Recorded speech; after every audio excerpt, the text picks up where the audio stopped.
"You're not confident enough to be married to an independent woman." Those were my wife's exact words 3 nights ago. And you know what? She was absolutely right. I'm Mark, 40, IT systems director for a healthcare company pulling in about $125K. I need to rethink what marriage even means. My wife Bella, 36, is a corporate communications manager making around $95K. We've been married 8 years, no kids by her choice, which I respected. The house we live in is mine, bought it 6 years before we got married when her credit wasn't good enough to qualify. Never thought that detail would matter. For the past 2 years, Bella's been really into this whole financial autonomy thing. I supported it completely. We've always had separate accounts. I've never controlled her money, never questioned her spending. She's my partner, not someone I need to manage. But lately, the conversations shifted from partnership to something else entirely. Marriage is an outdated institution. Successful women threaten insecure men. She'd send me articles about female financial independence at least twice a week. I thought she was just finding her voice, getting more confident in her career. I was proud of her, supported her when she wanted to take that weekend seminar on executive presence. When she started spending more time at networking events and less time at home, I figured it was career building. I'm in it. I get that sometimes you have to put in the hours. Looking back, there were signs. She stopped asking about my day, stopped sharing much about hers. We used to cook dinner together most nights, talk about everything. That gradually became her eating out with colleagues while I grabbed something on my own. I told myself it was normal, people grow. Then came last Friday. Bella's company threw this big networking event at a hotel downtown. She'd been talking about it for weeks, important clients, her boss would be there, potential for promotion. She asked me to come as her +1. Of course I went. I wanted to support her. Everything seemed fine at first. She introduced me to her colleagues, we made small talk, the usual corporate party stuff. I was standing near the bar getting us drinks when I heard her voice carrying from a group about 15 feet away. She was talking to 3 coworkers, didn't realize I was in earshot. "Some men just can't handle women who don't need them," she said, laughing. The group laughed with her. One of them glanced my direction. Bella kept going anyways. "They want you to be grateful, you know, like your success is somehow their gift to you." I stood there holding 2 glasses of wine, watching my wife perform for her audience. She never looked my way. I set the drinks down and left the event. Texted her I wasn't feeling well, took an Uber home. She got back around midnight, half drunk and annoyed that I'd embarrassed her by leaving early. I tried to explain what I heard. She waved it off. "You're being oversensitive. It wasn't even about you." The next morning I brought it up again. Calmly. Said that publicly mocking your spouse, even indirectly, crosses a line. That's when she hit me with it. "This is exactly what I'm talking about, Mark. You're not confident enough to be married to an independent woman. You need me to stroke your ego to make you feel needed. But I don't need you financially. I don't need you practically. And if you can't handle that reality without feeling threatened, maybe you're not cut out for a modern marriage." I didn't argue, didn't defend myself. Just sat there processing what she'd actually said. After 8 years, she'd basically told me I'm obsolete in her life. That needing your partner emotionally, not just financially, makes you weak. I finally spoke. "You're right. I need to rethink what marriage even means." She looked satisfied, like she'd won the argument, went to take a shower. I sat at the kitchen table for another hour just thinking. I've spent the past 3 days being very quiet, very thoughtful. Bella thinks I'm finally getting it, that I'm coming around to her way of thinking. She's been almost cheerful, like a weight's been lifted. She has no idea what I'm actually rethinking. Update 1. Sorry for the delay, had a major system migration at work that ate up every spare minute. Things have moved faster than I expected. I did rethink what marriage means. Here's what I concluded. It's supposed to mean partnership, mutual support, actually wanting to be together, not just coexisting while building separate lives. If one person thinks the other is dead weight they're too enlightened to need, that's not marriage. That's roommates with legal paperwork. So I took Monday off work and went to see a divorce attorney, just a consultation to understand my options.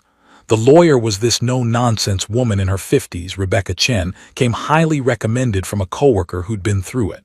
She listened to the whole story without interrupting, then opened a legal pad and started making notes. What I learned was illuminating. The house, completely mine. Bought it 6 years before marriage, solely in my name. In our state, premarital property doesn't get divided. Bella would have no claim to it. She never contributed to mortgage payments, Rebecca asked. It was paid off before we got married, I said. I used a bonus and some savings. She moved in after we got engaged. Improvements to the property. I paid for everything. New HVAC last year, kitchen appliances 2 years ago. I can get receipts, Rebecca nodded. 8 years married, no kids, both employed with decent incomes, separate finances. Unless there's some factor I don't know about, you're looking at a clean split. She keeps her assets, you keep yours, no alimony. That's simple. In theory, she set down her pen. But it's rarely simple when one party thinks they're entitled to more than the law says. Has she ever claimed the house was joint property? I thought about it. She calls it our house, but so do I. It's where we live. But legally, it's yours. That distinction matters. Rebecca leaned back. My advice, start documenting everything. Separate your finances completely if you haven't already. If you're serious about divorce, start making plans for what that looks like practically. Walking out of that office, I had this weird clarity. For 2 years, Bella's been building her identity around not needing me, posting on social media about female empowerment and independence, making little comments about traditional marriage expectations. I'd ignored it, thinking it was just her finding herself. But here's the thing I realized. She was building an exit narrative. Getting promoted soon, she'd told her friends. Finally outgrow him. Those company party comments weren't random philosophy, they were groundwork. If she's independent and I'm just the insecure husband holding her back, then leaving looks like growth, not failure. The question was, what does actual independence look like? I spent Tuesday and Wednesday setting something up. Called a property management company that handles house sharing arrangements.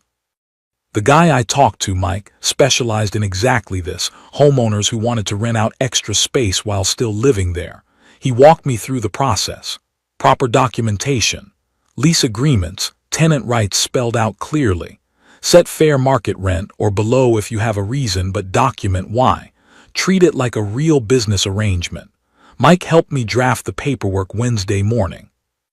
The spare bedroom had been Bella's meditation room, a space with a yoga mat and crystals she'd used maybe twice.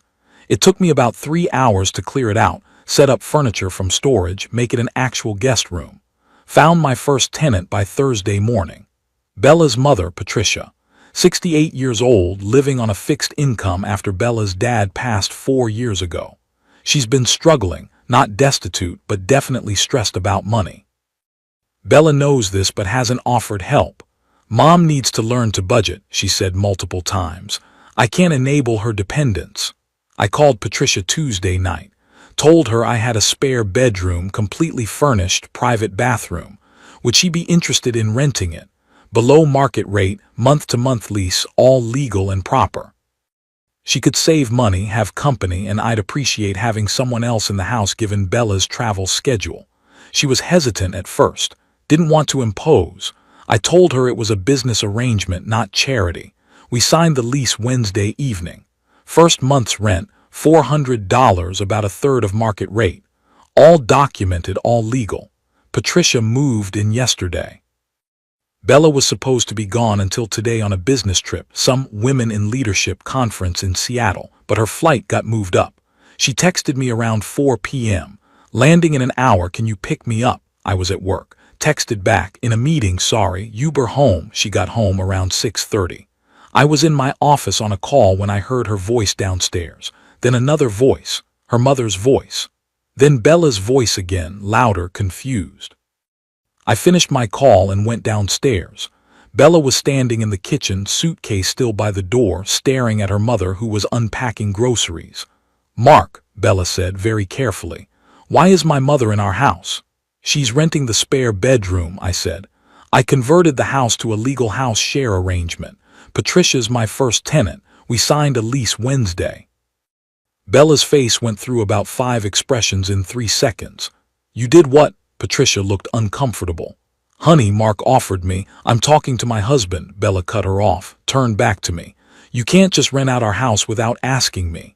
It's my house, I said, simple fact. Premarital property, and I did ask you in a way. You've been very clear that you value independence and female empowerment. Your mother needed help.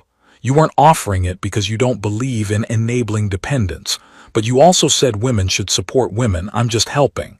The look on her face was something. She opened her mouth, closed it, opened it again. This is insane, she finally said. You're being vindictive. I'm being independent, I corrected. Making my own choices about my own property. Isn't that what you wanted? For both of us to be self-sufficient, she grabbed her phone and went upstairs. I could hear her pacing in our bedroom, then her voice getting louder, calling someone, probably one of her empowered woman friends. Patricia pulled me aside. Mark, I don't want to cause problems in your marriage. You're not, I told her. The problems were already there. Bella didn't come back downstairs that night. This morning she left for work before I got up. No note, no text. Her lawyer called my office an hour ago. Apparently this means war. I'll update you guys once I know more about this. Update 2, this is getting surreal. I need to write this down before I start questioning reality. Bella lawyered up within 24 hours of finding her mother in the house. Her attorney sent a letter to my work email, aggressive, threatening, full of legal terms clearly meant to intimidate. Demanded I cease the illegal eviction of his client, meaning Bella, remove her mother from marital property, and vacate the premises myself pending divorce proceedings. My attorney's response was shorter. Basically, your client is not being evicted. The property owner is exercising legal rights to rent unused space. Ms. Patricia Williams has a valid lease and tenant rights. Your client's residence is not impacted. That back and forth went on for 3 days. Bella stayed in our bedroom, I slept in my office. Patricia tried to make herself invisible. The house felt like a Cold War bunker. Then we got to mediation. Court-ordered, fast-tracked because Bella's lawyer was pushing hard. We sat in a conference room yesterday, me, Bella, both lawyers, a mediator. Bella looked like she'd aged 5 years in 2 weeks. Full business outfit, hair done, makeup perfect, her armor. She wouldn't make eye contact. The mediator opened with the standard speech about reaching agreement, not assigning blame. Her lawyer went aggressive, went through a presentation about how I was manipulating marital assets and creating a hostile living environment. Claimed I was forcing Bella out of her own home. Brought up that Bella had lived there 8 years, contributed to household expenses, had every right to consider it her home regardless of the deed. She built a life in that house, the lawyer said. My client has been emotionally devastated by Mr. Harrison's calculated actions. I kept my face neutral. Let him talk. My lawyer just smiled. Set down 3 folders. Folder 1. House deed and documentation showing sole ownership, purchased 2018, 6 years before marriage. Appraisal from that time. Mortgage in my name alone, paid off in 2022, also before marriage. 0 marital property claim. Folder 2, Patricia's lease agreement. Fully legal, below market rent explained as family courtesy, tenant rights clearly established. Property manager's statement confirming everything meets local ordinances. Folder 3, this one was interesting. My lawyer pulled out printed emails. Your client has been quite active in correspondence with friends, he said. Read from one dated 6 months ago. Once I get this promotion, I'll finally outgrow him. Worst case, I walk away with half. Bella went pale. Her lawyer looked at her sharply. There are several others, my lawyer continued, discussing marital assets she believed she'd receive in divorce. Referring to her husband as financially useful until I don't need him, planning to leave once her career advancement made it viable. The mediator asked where these came from. Discovery, my lawyer explained. Bella's company email, which she'd used for personal correspondence, technically accessible in divorce proceedings when one party claims marital misconduct. Bella's lawyer called a recess, pulled her into the hallway. I could hear raised voices through the door. When they came back, Bella looked like she'd been crying. My client may have been, frustrated in private communications, her lawyer said carefully. That doesn't change the fact that Mr. Harrison is creating an untenable living situation. My lawyer opened folder 4. I hadn't known there was a folder 4. Credit card statements. For cards I didn't know Bella had. She'd opened 3 new ones in the past year, all in her name only. Total balances, just over $40,000. Female empowerment retreats in Sedona, my lawyer read. Leadership coaching sessions at $500 per hour. A wealth consciousness intensive weekend in Napa Valley, $3,200. Multiple charges to something called Phoenix Rising Women's Collective. He looked at Bella's lawyer. Your client has been spending significantly on what appears to be personal development seminars while telling her husband their career networking events. She's also been building debt he knew nothing about. The mediator asked Bella directly, "Is this accurate?" Bella's voice was barely audible. "Those were investments in myself." $40,000 in debt, the mediator repeated. For seminars. It's called personal growth, Bella said, louder now. Not that my husband would understand. He's threatened by successful women, by women who want more than Ms. Harrison, the mediator interrupted. Your husband isn't on trial here. We're trying to determine asset division. That shut her up. Bella's lawyer spent the next hour trying to salvage something. Maybe Bella contributed to house improvements. No, I had receipts showing I paid for the new HVAC last year. Maybe she deserved compensation for emotional labor. The mediator actually laughed at that one. By 4 p.m., Bella's lawyer was recommending settlement. No house claim. No alimony, she makes too much and we've been married under 10 years. She'd get her personal property, her car in her name, her retirement accounts separate from mine. I'd keep the house, my retirement, my car. We'd each handle our own debts. What about my mother? Bella asked suddenly. Her lawyer looked confused. What about her? She can't stay in that house. It's humiliating. Your mother is a legal tenant, my lawyer said. She has rights. She can stay as long as she wants. Bella stared at me across the table. You did this on purpose, to humiliate me. I gave your mother a safe, affordable place to live, I said. Something her own daughter refused to do. If that humiliates you, maybe ask yourself why. We're signing final papers next week. Bella moved out yesterday, went to stay with one of her empowerment group friends, left most of her stuff, said she'd get it later. Patricia made dinner last night. First real meal I've had in weeks. We didn't talk about Bella much. Mostly just sat there eating pot roast, both of us processing this weird situation we're in. I don't understand what happened to her, Patricia said finally. She wasn't always like this. I know, I said, and I meant it. The woman I married 8 years ago wouldn't have said those things at that party, wouldn't have written those emails. Somewhere along the way, she got convinced that independence meant not needing anyone for anything, and that needing people made you weak. The mediation resumes next week for final details. Bella's lawyer is pushing for a fast resolution. I think she wants this over with before more of Bella's financial decisions come to light. Phoenix Rising Women's Collective. I looked them up. It's an MLM scheme wrapped in empowerment language. They sell investment opportunities and business coaching to professional women. Bella's been to 4 of their retreats in 6 months. She wanted independence.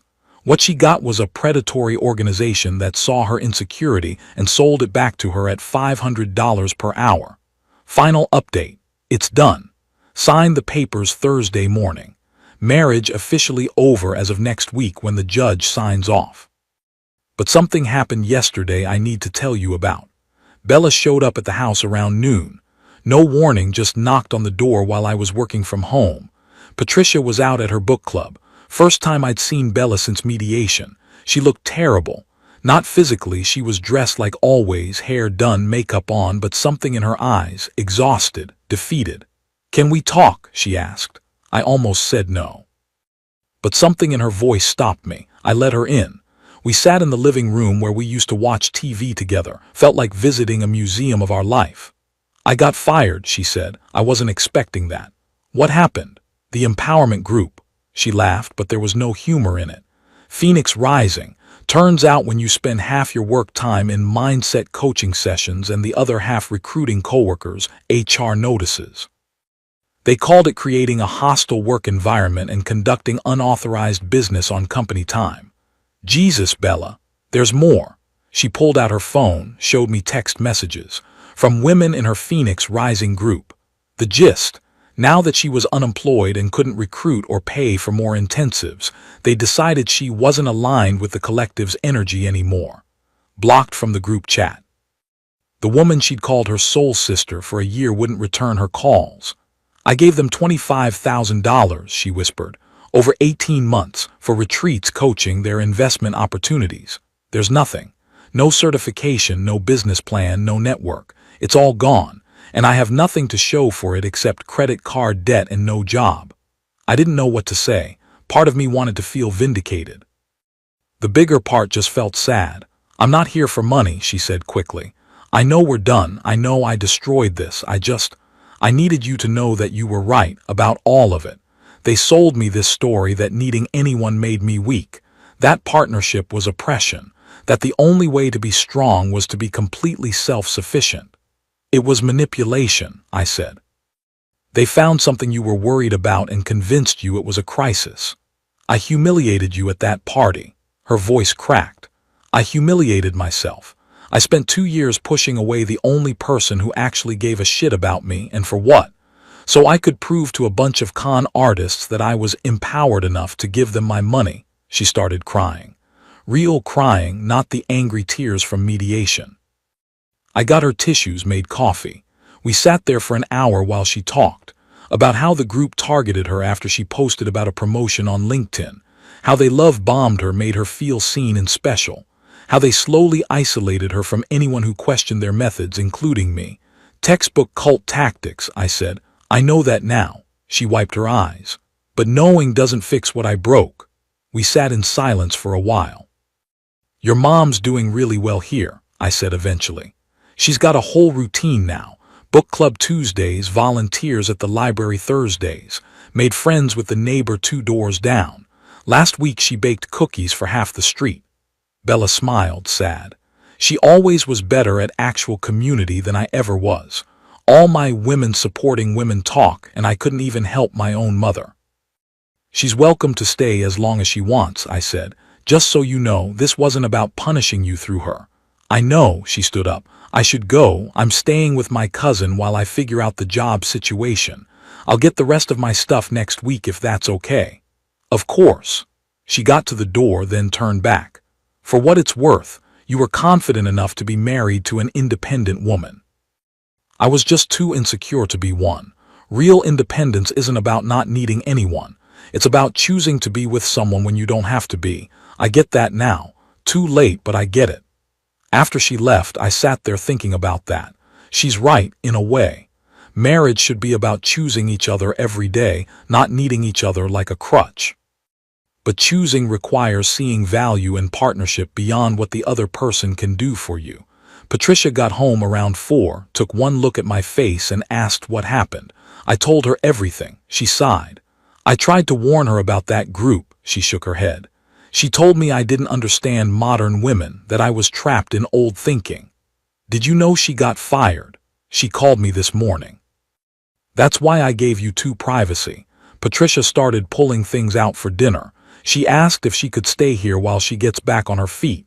What did you tell her? That she needs to ask you. It's your house. She paused. What would you say? Honest answer. I'd say no, I admitted. She needs to rebuild her life without depending on the safety net she spent 2 years telling me was oppressive. Patricia nodded. That's what I told her you'd say, and I told her you'd be right. The divorce finalizes next week.